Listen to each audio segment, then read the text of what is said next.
June the 11th, 1962. The date which remained a mystery in the history of the inescapable prison, Alcatraz. 4 men, Clarence Anglin, John Anglin, Frank Morris and Alan West, made a planned escape from Alcatraz Island.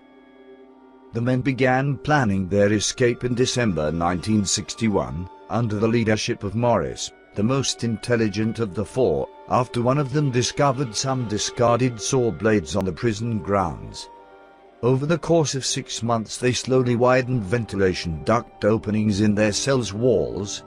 Using the saw blades, spoons stolen from the commissary, and the drill improvised from the motor of a broken vacuum cleaner, until the openings were large enough to crawl through. They concealed their work with cardboard and various other items. Behind the cell tier was an unguarded utility corridor.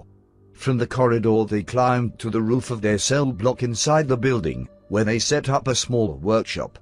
There, they assembled a variety of stolen and donated materials, including more than 50 raincoats that they turned into makeshift life preservers and a 6x14-foot rubber raft, the seams carefully stitched together and sealed with heat from nearby steam pipes. They built wooden paddles, and stole a small accordion-like concertina from another inmate to serve as a bellows to inflate the raft. Finally, they climbed a shaft of pipes and ducts to the building's roof, where they cut away most of the rivets holding a large ventilating fan and grill in place.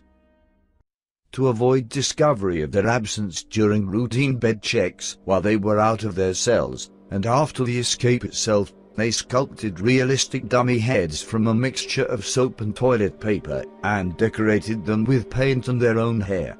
With towels and clothing piled under the blankets in their bunks and the dummy heads positioned on the pillows, they appeared to be sleeping peacefully. On the night of June the 11th, 1962, with all preparations completed, the men initiated their escape.